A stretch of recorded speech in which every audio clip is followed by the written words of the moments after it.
हमारे अगले वक्ता जो है ना, वो लाखों युवाओं के धड़कन है। वो जो अपने शो में बोलते नहीं है, वो दहाड़ते हैं। वो दहाड़ के विपक्ष की या जो भी राष्ट्र के विरोध में जो भी बातें करते हैं ना, उनके बोलती बंद कर देते हैं। ऐसे हमारे बड़े भाई प्रदीप भंडारी जी को मैं बुलाना चाहता हूं।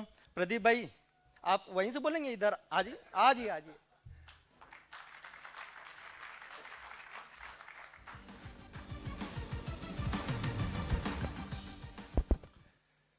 महाकाल की धरती पे हूँ और अपनी बात मैं चाहता हूँ कि जितने भी महाकाल के भक्त यहाँ पे बैठे हैं, मेरे साथ दोनों हाथ ऊपर करके बोले जय महाकाल।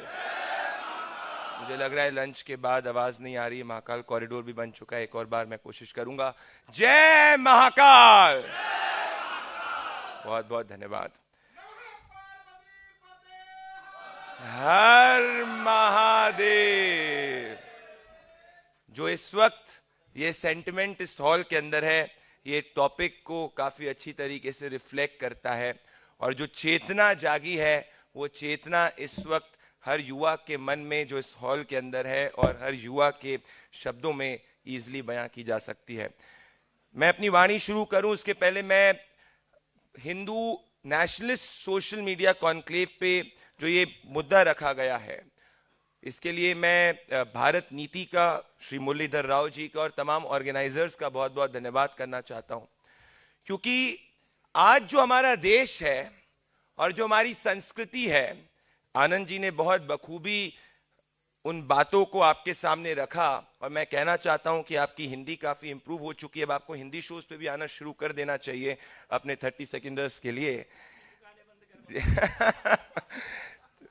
तो हमारा जो देश है इस वक्त एक बहुत बड़े इन्फ्लेक्शन पॉइंट पर खड़ा है और हमारी जो सनातन संस्कृति है वो एक बहुत बड़े इन्फ्लेक्शन पॉइंट पर खड़ी है। अगर मैं आजादी के बाद से अभी तक देखूं और दो कंपैरिजंस करूं और पर्टिकुलरली पिछले 8 साल का कंपैरिजन करूं, जहां पे हिंदू चेतना जागी है जो हमारे मुल्क के अंदर, वहां पे अगर आप देखेंगे कि जो हमारे मुल्क को पहले एकेडमिशियंस, इंटेलेक्चुअल्स, मीडिया पाकिस्तान के साथ सेम ब्रेथ में लेते थे, आज हमें यूनाइटेड किंगडम, यूएस, इन सब के साथ में एक सेम ब्रेथ में लिया जा रहा है।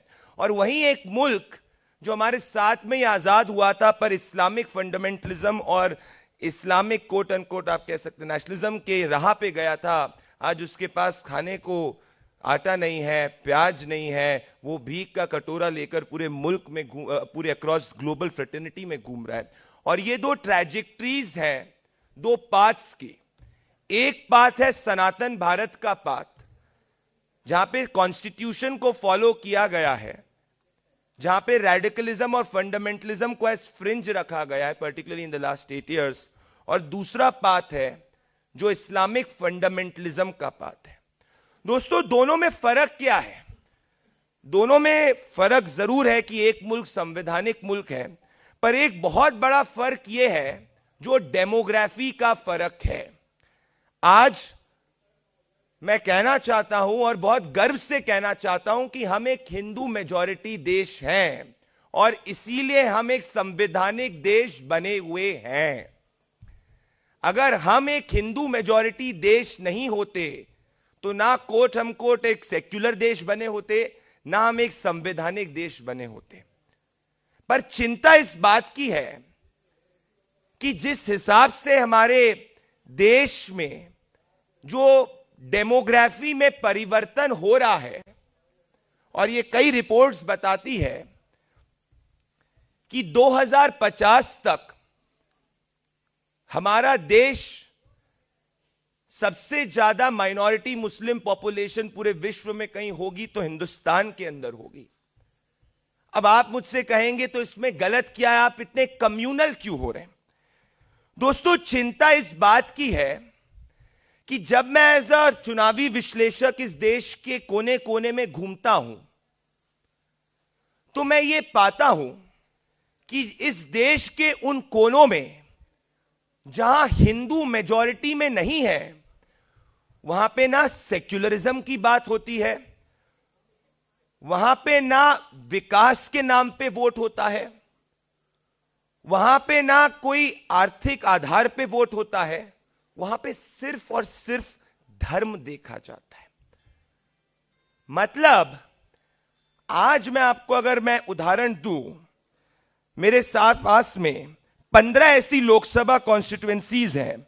बारामुल्ला जहां पे 95% मुस्लिम पॉपुलेशन है, श्रीनगर जहां पे 95% मुस्लिम पॉपुलेशन है, लक्षद्वीप जहां पे 95% मुस्लिम पॉपुलेशन है, किशनगंज बिहार जहां पे 65% मुस्लिम पॉपुलेशन है, मालदा दक्षिण जहां पे 55% मुस्लिम पॉपुलेशन है, जहांगीरपुर जहां के अंदर 60% मुस्लिम पॉपुलेशन है, अगर मैं दुबरी की बात करूं वहां पे 55% मुस्लिम पॉपुलेशन है, मल्लापुरम की बात करूं मैं 65% मुस्लिम पॉपुलेशन है, पुनल की बात करूं तो वहां 65% मुस्लिम पॉपुलेशन है, बरपेटा की बात करूं मैं 55% मुस्लिम पॉपुलेशन है, मुर्शिदाबाद की बात करूं मैं तो 70% मुस्लिम पॉपुलेशन है, करीमगंज की बात करूं तो मैं 50 से 55% मुस्लिम पॉपुलेशन है। और इन सब के सब लोकसभा कॉन्स्टिट्यूएंसीज जो 15 है, यहां पे सेक्युलर पार्टीज ने जो कैंडिडेट दिया था वो 90% प्लेसेस में एक मुस्लिम था, और सिर्फ यहां पे अगर आप हिस्टोरिकली ट्रैजेक्टरी देखेंगे तो जीता सिर्फ मुस्लिम ही। किसी ने इस देश में अभी तक यह स्टडी नहीं किया है कि क्या एक हिंदू बेटी अगर इन इलाकों के अंदर रात को 7 या 10 बजे के बाद में आराम से घूम सकती है क्या? क्या फ्रीडम ऑफ एक्सप्रेशन यहां पे है क्या? क्या अगर हम माइनॉरिटीज की बात करते तो इन जगह, इन जिलों में जहां पे ये हिंदू माइनॉरिटी में है, क्या उनके पास वही राइट्स हैं जो हमारे कॉन्स्टिट्यूशनली कोट अनकोट माइनॉरिटीज की हम बात करते हैं, मुस्लिम्स की बात करते हैं, उनके पास बाकी देश के अलग अलग कोनों में होता है? मैं आपको बड़े दुख के साथ कह सकता हूं कि बिल्कुल भी नहीं है। और सबसे ज्यादा चिंता की बात यह है कि अगर हम विकास, विकसित बात कर रहे हैं, इकोनॉमिक जीडीपी की बात कर रहे हैं, पर इन इलाकों में all of this is absolutely not a factor. ये कोई फैक्टर ही नहीं है। यहां पे सिर्फ यही निर्धारित होता है कि मुसलमान वोटर सिर्फ और सिर्फ मुस्लिम को ही क्यों वोट करता है। मतलब ये एक फैक्ट मैं आपके सामने कोट कर रहा हूं, this is the hard fact in reality of India, कि हमने सेक्युलरिज्म की आड़ में second largest majority of India, जो 110 लोकसभा कॉन्स्टिट्यूएंसीज में 25%, 20% वोट्स इंफ्लुएंस करती है, जो 15 लोकसभा कॉन्स्टिट्यूएंसीज के अंदर 50% से ज्यादा वोट्स इंफ्लुएंस करती है, जिसकी जो ग्रोथ रेट है इस वक्त वो बाकी किसी भी धर्म की ग्रोथ रेट से ज्यादा है, और ये मैं फैक्ट कोट कर रहा हूं, वहां पर हमारे कोई भी संवैधानिक मूल लेटर एंड स्पिरिट में अप्लाई क्यों नहीं होते हैं? और इसीलिए क्या अब जरूरत है इस देश के अंदर कि माइनॉरिटी कौन है, इसको रीडिफाइन करना बहुत जरूरी है। अगर जम्मू कश्मीर के अंदर हिंदू जहां काफी बड़ी पॉपुलेशन में रहता है, वो पिछले 30-40 साल के अंदर एक माइनॉरिटी बन जाता है, पर ऐसा उन इलाकों में नहीं होता जहां हिंदू मेजॉरिटी में है और मुस्लिम माइनॉरिटी में है, वहां पे सब पैरिटी में होता है जैसा होना चाहिए, पर जहां हिंदू माइनॉरिटी में वहां ऐसा क्यों नहीं होता? मैं आपसे ये पॉलिटिकल बात क्यों कर रहा हूं? क्योंकि किसी भी देश का भाग्य उसकी राजनीतिक व्यवस्था कैसी होती है वो निर्धारित करता है। कुछ समय पहले इस देश के राजनीतिक व्यवस्था के अंदर हाफिज सईद को हाफिज सईद जी कहना, हिंदू आतंकवाद कहना मीडिया के लिए, हर व्यक्ति के लिए नॉर्मल था। आज जैसा आनंद ने कहा कि हिंदू जागा है, पर this is not even the second step, this is just the first step in the long road. तो सवाल यह है, मुरली जी ने चेतना की बात, मुरली जी ने अपने भाषण के अंदर, या जब व्हेन ही वाज पॉन्डरिंग कि what should the audience discuss, उन्होंने कहा माइनॉरिटी। मैं पूछना चाहता हूं, द टाइम हैज कम कि माइनॉरिटी कौन है। अगर एक जिले के अंदर अगर हिंदू माइनॉरिटी में है तो उसको माइनॉरिटी राइट्स क्यों नहीं मिल रहे हैं? अगर एक सेकंड लार्जेस्ट मेजॉरिटी है तो माइनॉरिटी की जब बात होती है तो सेकंड लार्जेस्ट मेजॉरिटी की ही क्यों बात होती है? पारसीज की बात क्यों नहीं होती, which are on the verge of extension, जो एक्चुअली सबसे बड़ी माइनॉरिटी है? माइनॉरिटी की डेफिनेशन पे इस देश में सिर्फ मुस्लिम्स का मोनोपोलाइजेशन कैसे हुआ? ये जो हुआ है ये सेक्युलर क्रेडेंशियल्स के अगेंस्ट है, क्योंकि हमारे देश में कहीं संविधान में ये नहीं लिखा माइनॉरिटी इज इक्वल टू मुस्लिम, या ये भी नहीं लिखा कि कितना प्रतिशत जो व्यक्ति कोई कौन सी अगर धर्म है वो कितना प्रतिशत रहेगा वही माइनॉरिटी होगा, विच means that in 2050 when the rate of Muslim population becomes more than the rate of Hindu population, जो अभी धीरे धीरे हो ही रहा है, जहां पे वो सेकेंड लार्जेस्ट मेजॉरिटी जो आज भी है, जो और गति से बन जाएंगे, उनको ही वो माइनॉरिटी राइट्स मिलेंगे। मतलब जो 110 लोकसभा कॉन्स्टिट्यूएंसीज मुस्लिम्स इन्फ्लुएंस करते थे, वो आगे चल के 170 180 हो सकता है, उसमें कोई आपका विकास काम नहीं करेगा आज की स्थिति में। आपने बंगाल के अंदर देखा कि जब बंगाल के नतीजे आए, एक एंटी हिंदू पोस्ट पोल वायलेंस किस तरीके से ऑर्केस्ट्रेटेड रूप से बंगाल के कोने कोने में हुआ। क्या कर पाए हिंदू? मैं पूछना चाहता हूं, क्या कर पाए हिंदू? क्या कर पाए देश के अंदर लोग? अल्टीमेटली संवैधानिक ढांचे के अंदर एक प्रोसेस रहता है, पर सब कुछ स्टेट गवर्नमेंट के हाथ में लॉ एंड ऑर्डर मशीनरी रहती है। और आज जिस हिसाब से रिस्ट्रिक्शंस हैं, प्रेसिडेंट रूल लगाना इतना आसान नहीं है जो पहले हुआ करता था, विच मीन्स किसी भी स्टेट की जो रियलिटी होगी, ये आपको आंखें खोल लेनी चाहिए कि वो उस देश की या उस जगह की, उस स्टेट की, उस जिले की, उस कॉन्स्टिट्यूएंसी की, उस पंचायत की सिर्फ और सिर्फ डेमोग्राफी होगी। मैं जितने भी यहां स्टूडेंट्स बैठे, एकेडमिशियंस बैठे, उनको कहना चाहता हूं, आप में से कितनों ने वो स्टडी करी कि आप में से कौन एक महीने तक ऐसे इलाके के अंदर रहा? मेरा जब इलेक्शन एनालिस्ट मलप्पुरम के अंदर गया था, ये 2019 के लोकसभा इलेक्शंस की बात है, ये this is the hard fact. Ramzan का समय था और उस वक्त बीइंग अ हिंदू उसको खाना खाना था। उसका नाम सोमवीर कौशिक है, जो अभी भी मेरे साथ काम करता है। पूरे मलप्पुरम के सभी दुकानें बंद कर दी गई थी। क्यों? अगर हम एक सेक्युलर देश में रह रहे हैं, तो अगर एक धर्म न्याय संगत अगर रमजान का पालन कर रहा है, करना चाहिए जब उनका पावन पत्र त्योहार है, पर उस वक्त हिंदू जो है वो तो उसका पालन नहीं कर रहा, तो क्या सेक्युलर देश के अंदर मलप्पुरम के अंदर उस हिंदू को खाना या पानी मिलना नहीं चाहिए था? क्या मिलना चाहिए था? पर ऐसा होता नहीं है। आप में से बहुत सारे लोग क्योंकि एक एक महीने तक, 15-15 दिन तक इन जगहों पे नहीं रहे हैं, सो आप समझ नहीं सक रहे हैं कि क्या एक्सपीरियंस होता है। And this is the biggest danger, ये जो हिंदू चेतना जागी है उसको। और ये सब पॉलिटिकल पार्टीज, अगर आप सोचते हैं क्यों बार बार में बीच बीच में अभी आपने सुना कि स्वामी प्रसाद मौर्य ने रामचरितमानस का अपमान किया, इसके पहले राम भगवान का अपमान किया, क्यों ये इतने ज्यादा फ्रीली कर पाते हैं? ये कोई कोइंसिडेंटली नहीं करते, ये बार बार अपने उस पॉकेट वीटो को कहते रहते हैं, देखो हम तुम्हारी बात कर रहे हैं, तुम्हारी बात कर रहे हैं, तुम्हारी बात कर रहे हैं। और आप डिफरेंस देखिए टॉलरेंस लेवल का, and this is a hard fact कि एक तरफ सरतन से जुदा हो जाता है, दूसरी तरफ संवैधानिक एक्शन तक नहीं होता। So which means that destiny of India आगे चल के किस बात पे निर्धारित होगी? ये कम निर्धारित होगी इस बात पे कि आपकी इकोनॉमिक पॉलिसी, सोशल पॉलिसीज क्या है। ये इस बात पे निर्धारित होगी कि आपकी डेमोग्राफी आगे चल के क्या है। यही एक सत्य है जो आगे चल के 20 साल में आपके आने वाली जनरेशन को फेस करना पड़ेगा।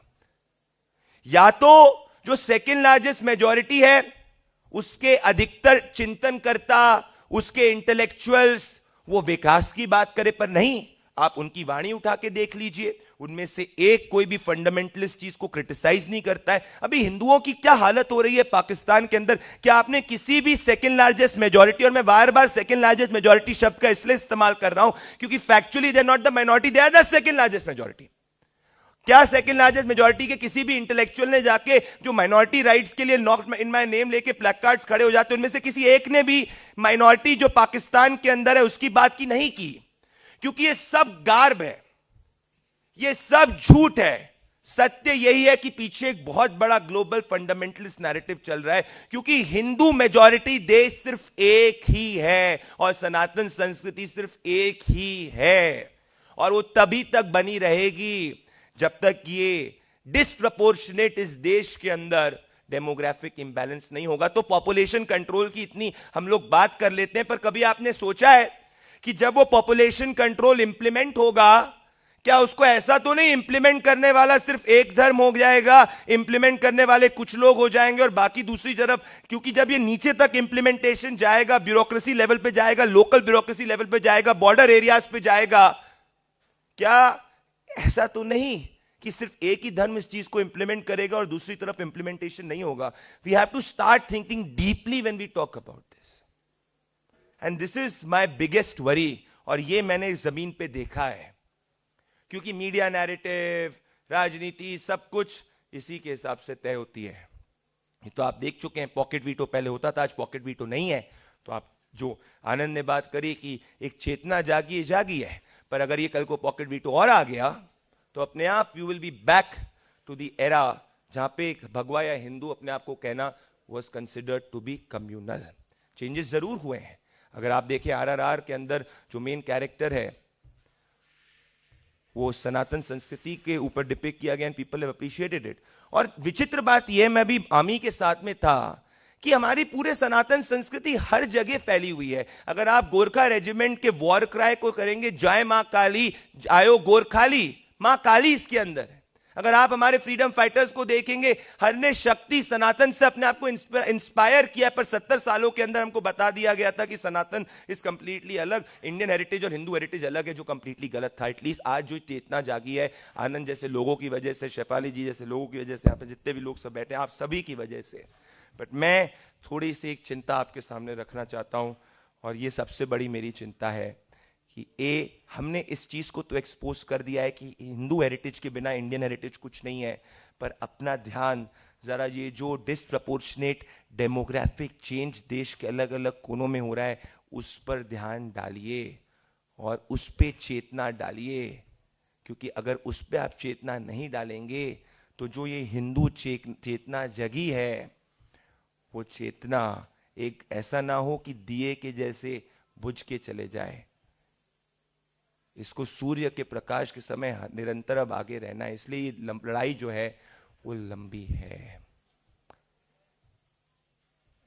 और आप अपना ही मत सोचिए, आने वाले अपनी जनरेशन्स का सोचिए, अपने बच्चों का सोचिए कि जब स्थिति डेमोग्राफिक इंबैलेंस होगा तब क्या होगा। और सेक्युलरिज्म भी इस देश में तभी बचे रहेगा जब डेमोग्राफिक इंबैलेंस डिस्प्रपोर्शनेट ना हो। मैं एक बात बस आखिरी में कहना चाहता हूं